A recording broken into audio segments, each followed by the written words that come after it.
नमस्कार दोस्तों, मैं फरमान खान आप सभी का फिर से स्वागत करता हूं। तो दोस्तों, हम ग्रुप 2 सब ग्रुप 4 जिसका एग्ज़ाम जनवरी 2021 में हुआ था, उनके पेपर को डिस्कस कर रहे हैं। अभी तक हमने 30 जनवरी 2021 के पहले और दूसरी दोनों शिफ्ट के पेपर कवर कर लिए हैं। अब इसके बाद आज हम डिस्कस करने वाले हैं 29 जनवरी के सेकंड शिफ्ट के क्वेश्चन पेपर को। तो चलिए बिना वक्त बर्बाद किए शुरू करते हैं हमारा वीडियो। तो यहाँ पर हम देखेंगे कंप्यूटर सेक्शन को, क्योंकि कंप्यूटर सेक्शन एक इम्पोर्टेंट पोर्शन माना जाता है। तो चलिए, कंप्यूटर सेक्शन हमारे सेक्शन बी का हिस्सा है। तो एक एक करके हमारे क्वेश्चन को देखेंगे। तो हम सेकंड पार्ट में चलते हैं। चलिए, तो हम पहुँच गए पार्ट बी में। तो पार्ट बी में क्या है कि आपके जो सब्जेक्ट्स हैं उनको मिक्स करके दिया हुआ है, अलग अलग टॉपिक नहीं है। तो यहाँ पर हम यही चीज़ देखने वाले हैं। चलिए, तो हमारा पहला क्वेश्चन तो कंप्यूटर का नहीं है। हाँ, हमारा ये क्वेश्चन है, निम्नलिखित में से क्या वॉइस ओवर आईपी का एक उदाहरण है। तो क्या बोला हुआ है, निम्न में से कौन क्या वॉइस ओवर आईपी का एक उदाहरण है। टेलीग्राम, याहू, जी टॉक और व्हाट्सएप। तो दोस्तों इन्होंने बोला हुआ वॉइस ओवर आईपी मतलब वॉइस ओवर इंटरनेट प्रोटोकॉल। तो इनमें से किसका इस्तेमाल वॉइस ओवर इंटरनेट का प्रयोग करते हुए ऑडियो कॉल करने के लिए करते हैं, क्योंकि वीओआईपी का इस्तेमाल इंटरनेट का प्रयोग करते हुए ऑडियो कॉल करने के लिए किया जाता है। तो बेसिकली यहाँ पर आंसर टेलीग्राम और व्हाट्सएप दोनों ही हो सकते थे, लेकिन यहाँ पर इन्होंने व्हाट्सएप को सही माना है। क्यों माना है, इसके पीछे कारण ये है कि व्हाट्सएप ने पहले आपकी ऑडियो कॉल की सर्विस शुरुआत की थी, और जब ये क्वेश्चन बनाया गया होगा उस वक्त सिर्फ व्हाट्सएप ही होगी जिसमें क्या है, कॉलिंग सर्विस चालू थी। मतलब ये पुराना क्वेश्चन है, लेकिन वर्तमान की बात की जाए तो दोनों ही सही है। तो चलिए अगला देखेंगे अब हम। तो अगला क्वेश्चन है, HTML का उपयोग क्या है। To format web pages, to develop OS, to write frame और टू डेवलप सॉफ्टवेयर। तो दोस्तों HTML का इस्तेमाल हम वेब पेजेस को डिफाइन करने या फिर वेब पेजेस को क्रिएट करने के लिए करते हैं। तो यहाँ पर आंसर हो जाएगा हमारा ए। तो यहाँ हमारा आंसर क्या हो जाएगा, ए हो जाएगा। तो चलिए अगला क्वेश्चन देखते हैं। हमारा अगला क्वेश्चन है, माइक्रोसॉफ्ट ने 1985 में अपना पहला GUI आधारित ऑपरेटिंग सिस्टम डेस्क जारी किया। विंडो XP, विंडो 7, विंडो 1.0 और डॉस। तो दोस्तों विंडो XP और 2 और 7 1995 में नहीं आए हुए थे, ये काफ़ी बाद में आए, ये 2000 के बाद में आए थे। तो ये तो आंसर हो नहीं सकते। अब आंसर क्या होगा, या तो डॉस होगा या विंडोज़ 1.0 होगा। तो दोस्तों आप सभी ने जानते हैं कि डॉस जो है वो हमारा CLI मतलब कमांड लाइन इंटरफेस पर कार्य करने वाला ऑपरेटिंग सिस्टम था। तो अब यहाँ पर GUI पूछा गया है, तो डॉस अब नहीं हो सकता। तो यहाँ पर हमारा आंसर हो जाएगा सी, विंडोज़ 1.0। तो चलिए अगला क्वेश्चन करते हैं।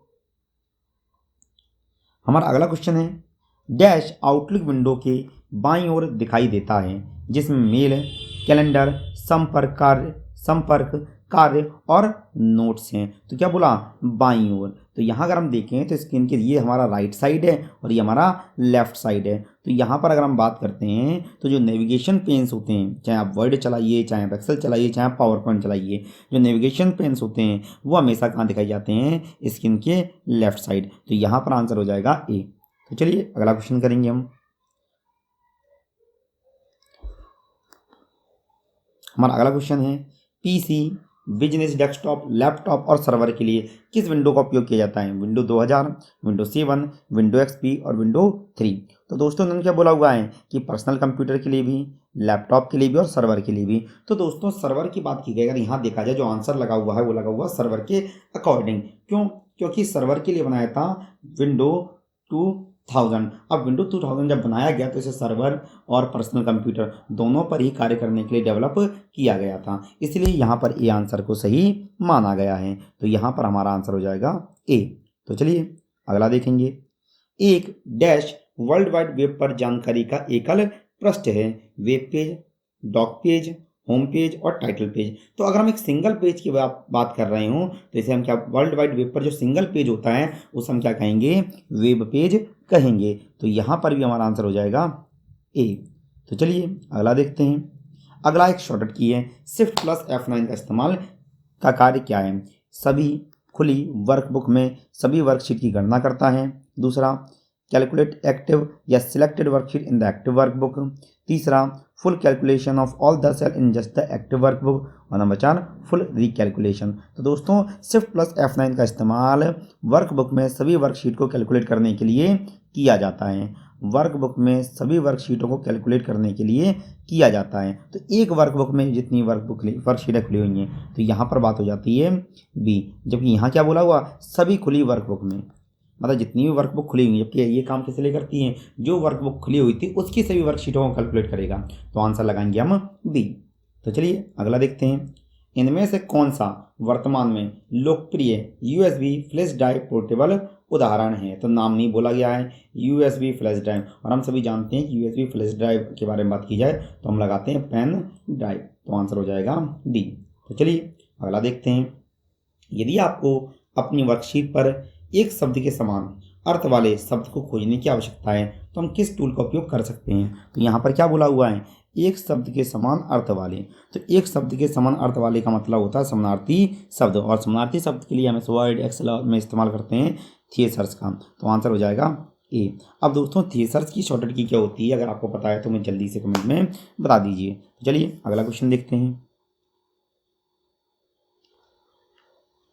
डैश शीर्ष स्लाइड है जो सभी स्लाइड की थीम, लेआउट, पृष्ठभूमि, रंग, फॉन्ट और स्थिति के बारे में सभी जानकारी को नियंत्रित करती है। तो उन्होंने बोला हुआ है एक मुख्य स्लाइड जिससे हम बाकी सभी स्लाइड की थीम, लेआउट, पृष्ठभूमि, रंग, फॉन्ट आदि को कंट्रोल कर रहे हैं। Main template, beginning slide, slide master और मास्टर स्लाइड। तो दोस्तों अगर हम बात करते हैं तो यहाँ क्या बोला हुआ है कि सभी स्लाइड की थीम या फिर फॉर्मेटिंग को हम क्या करना चाहते हैं, कंट्रोल करना चाहते हैं। तो कंट्रोल करने के लिए हम किसका प्रयोग करते हैं, और ये बड़ा सिंपल सा क्वेश्चन है और इसका आंसर होता है स्लाइड मास्टर। तो स्लाइड मास्टर का इस्तेमाल सभी स्लाइड्स की फॉर्मेटिंग को एक जैसा बनाने के लिए करते हैं, और यहाँ पर हम इस्तेमाल करते हैं किसका, मास्टर स्लाइड का। तो यहाँ हम क्या क्रिएट करते हैं, एक मास्टर स्लाइड क्रिएट करते हैं जिससे कि सारी की सारी स्लाइडें क्या हों, उसी की तरह फॉर्मेटिंग को फॉलो करें।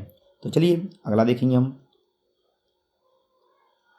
तुम्हारा अगला क्वेश्चन है, डॉस का पूर्ण रूप क्या है। तो दोस्तों डॉस का पूरा नाम क्या होता है, तो इसका पूरा नाम होता है डिस्क ऑपरेटिंग सिस्टम। तो यहाँ पर आंसर हो जाएगा ए। चलिए अगला देखेंगे,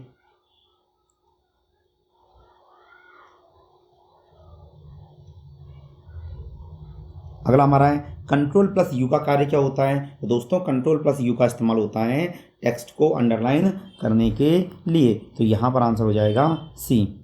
चलिए अगला देखते हैं हम, अगला बायोस का प्रयोग किसके द्वारा किया जाता है, आउटपुट डिवाइसेस के द्वारा, माइक्रो प्रोसेसर के द्वारा, ऑपरेटिंग सिस्टम के द्वारा या फिर हार्डवेयर के द्वारा। तो दोस्तों बायोस का इस्तेमाल आउटपुट डिवाइस तो नहीं करती, ये तो तय है। अब बायोस होता क्या है, तो बायोस का पूरा नाम होता है बेसिक इनपुट आउटपुट सिस्टम, और इसके द्वारा हमारी बूटिंग की प्रक्रिया और पोस्ट दोनों ही क्या होते हैं, कवर किए जाते हैं। मतलब पोस्ट की प्रक्रिया कैसे होगी ये बायोस बताता है, इसके अलावा बूटिंग की प्रक्रिया को भी बताने के लिए बायोस का इस्तेमाल होता है। अब बायोस का प्रयोग कौन करेगा, तो देखा जाए तो बायोस का इस्तेमाल सबसे ज़्यादा किया जाता है ऑपरेटिंग सिस्टम के द्वारा। क्यों किया जाता है, क्योंकि ऑपरेटिंग सिस्टम को लोड करना है, ऑपरेटिंग सिस्टम को लोड करना है। तो लोड कैसे होगा ये कौन बताता है, हमारा बायोस ही बताता है।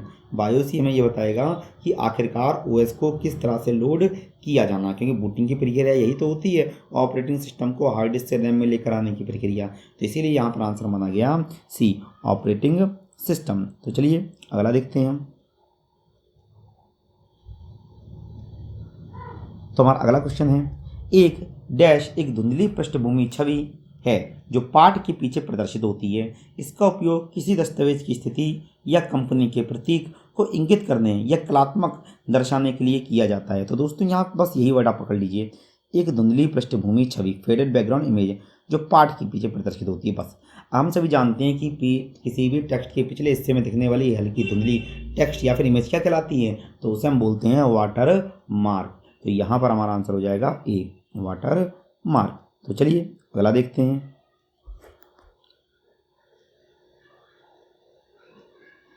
चलिए जब कंप्यूटर बूट किया जाता है तो ग्राफिकल यूजर इंटरफेस लोड करता है तो कौन सा टास्क रन करेगा, number 1 authentication, number 2 desktop manager, number 3 window explorer और नंबर 4 फाइल मैनेजर। तो दोस्तों यह क्वेश्चन जो पूछा गया है उसकी आंसर डायरेक्टली लगाना थोड़ा सा मुश्किल है, तो हम एलिमिनेशन का इस्तेमाल करेंगे। तो विंडो एक्सप्लोरर और फाइल मैनेजर दोनों ही एक ही चीज़ें होती हैं। जहाँ पहले हम इसे विंडो एक्सप्लोरर के नाम पे जानते थे, अब फाइल मैनेजर जानते हैं। ये हमें फाइल तक पहुँचने में मदद करता है। तो ये तो आंसर हो नहीं सकते, मतलब अगर हम बोलें कि हमारा सी आंसर होगा, नहीं, हमारा डी आंसर होगा, नहीं। तो यहाँ पर बात की गई, अब तो आंसर ए है या फिर डी। तो डेस्कटॉप मैनेजर जो होता है, डेस्कटॉप मैनेजर जो होता है वो कंप्यूटर को ऑन करने के बाद ही इस्तेमाल में लाया जाता है। अब बचा क्या, ऑथेंटिकेशन। तो बूटिंग के दौरान यूज़र हमसे आईडी और पासवर्ड पूछता है कि हम ऑथेंटिक यूज़र है या नहीं, तो आईडी पासवर्ड डालना ही क्या है, ऑथेंटिकेशन है। इसीलिए यहाँ पर आंसर लगाया जाएगा ए, ऑथेंटिकेशन। तो चलिए दोस्तों अगला क्वेश्चन करेंगे अब हम। तो हमारा अगला क्वेश्चन कहाँ है,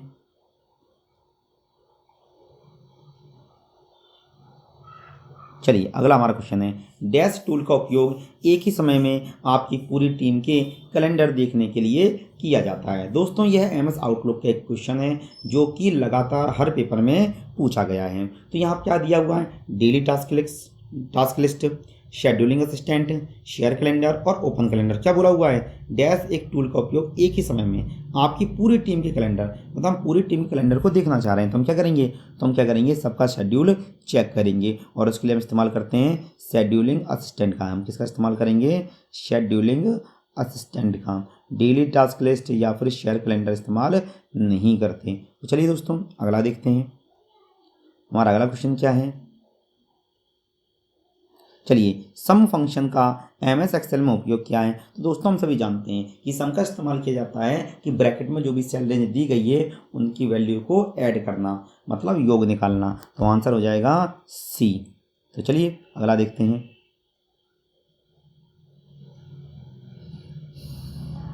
अगला फ्लॉपी डिस्क में डेटा का संग्रह किस प्रकार किया जाता है, सर्किट, लेज़र बबल, मैग्नेटिज्म और इंक।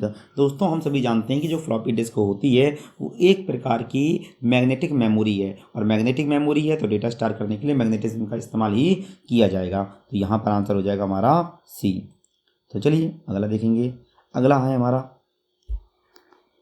HTTP के बाद डैश और डैश है, मतलब जब HTTP लगाया जाता है तो क्या होता है। तो दोस्तों आपने देखा होगा, तो जब HTTP लिखा जाता है, जैसे ये हमने HTTP लिख दिया, HTTP,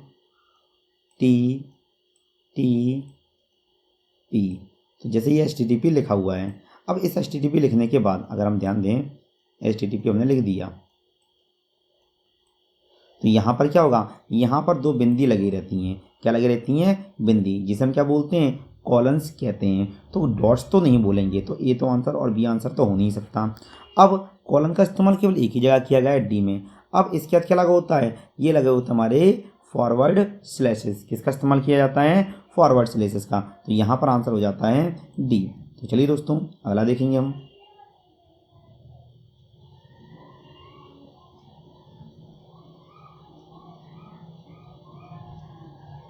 चलिए अगला क्वेश्चन कहाँ है, हाँ अगला क्वेश्चन, पावर पॉइंट में फ़ॉन्ट के आकार को बढ़ाने के लिए। तो दोस्तों क्या किसका उपयोग करते हैं, तो फ़ॉन्ट के आकार को बढ़ाने के लिए हम इस्तेमाल करते हैं control plus shift plus greater then. वहीं पर फ़ॉन्ट के आकार को घटाने के लिए इस्तेमाल करते हैं control plus shift plus less than. तो यहाँ पर ये आंसर हो जाएगा A, control plus shift plus greater than. तो चलिए अगला देखेंगे हम, हमारा अगला क्वेश्चन है, हाँ, इंसर्ट इमेजेस मेनू एमएस पावर पॉइंट में कौन से विकल्प उपलब्ध होते हैं। मतलब 2003 का क्वेश्चन है ये, एमएस पावर पॉइंट 2003 का क्वेश्चन है। अब क्या बोला हुआ है कि इंसर्ट मेन्यू के अंदर अगर अपन इमेज मेन्यू में जाएं, इंसर्ट मेन्यू के अंदर अपन कहाँ जाएं, इमेज में जाएं, तो हमें क्या क्या मिलेगा। तो वहाँ हमें मिलती है क्लिप आर्ट फ्रॉम फाइल और शेप। तो यहाँ पर आंसर हो जाएगा हमारा सी। तो यहाँ हम क्या लगाएंगे, सी। 2003 का क्वेश्चन है इसलिए आपको थोड़ा सा समस्या हो सकती है। तो चलिए अगला देखेंगे हम,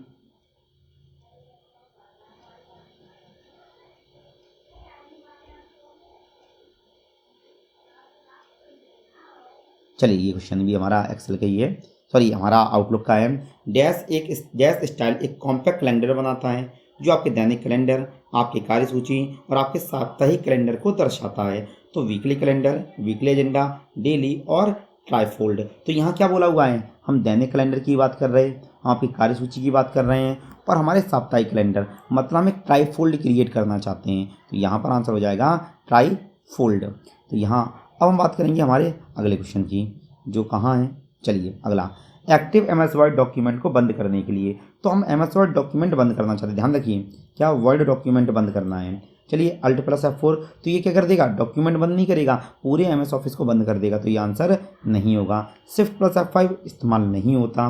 Ctrl + W और Shift + F4, तो हम सभी जानते हैं कि एक्टिव विंडो को बंद करने के लिए या फिर एक्टिव फाइल को बंद करने के लिए Ctrl W का इस्तेमाल हो सकता है। तो यहाँ पर आंसर हो जाएगा C। तो चलिए अगला क्वेश्चन देखते हैं हम। अगला, कंप्यूटर को इंटरनेट से जोड़ने के लिए किस उपकरण का उपयोग किया जाता है। मॉडेम, केबल, पोर्ट और बस कार्ड। तो दोस्तों जब भी इंटरनेट से जोड़ने के बारे में बात की जाए, हमेशा हमारा आंसर हो जाता है मॉडेम। तो आंसर हम लगाएंगे ए। तो चलिए अगला क्वेश्चन करेंगे हम। अगला क्वेश्चन क्या है, डैश निर्देश रखता है और सीपीयू केवल इसमें पढ़ता है।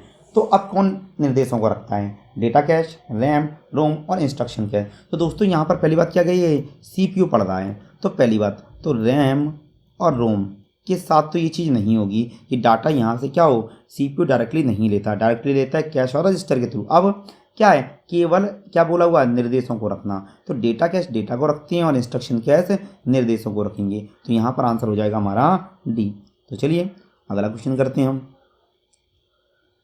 तो हमारा अगला क्वेश्चन क्या है, देखते हैं अगला क्वेश्चन। चलिए तो यहाँ पर पूरा हो जाता हमारा पेपर कंप्लीट। तो दोस्तों आज हमने 29 तारीख के सेकंड शिफ्ट के पेपर को कंप्लीट कर लिया है। इसके बाद हम बात करेंगे 31 तारीख पहले और दूसरे शिफ्ट की, क्योंकि 30 तारीख के पेपर तो अपन पहले ही सॉल्व कर चुके हैं। तो दोस्तों इस तरह से अपन पेपर से पहले सारे के सारे पेपर्स देख लेंगे। तो मिलते हैं नेक्स्ट वीडियो में, तब तक के लिए नमस्कार।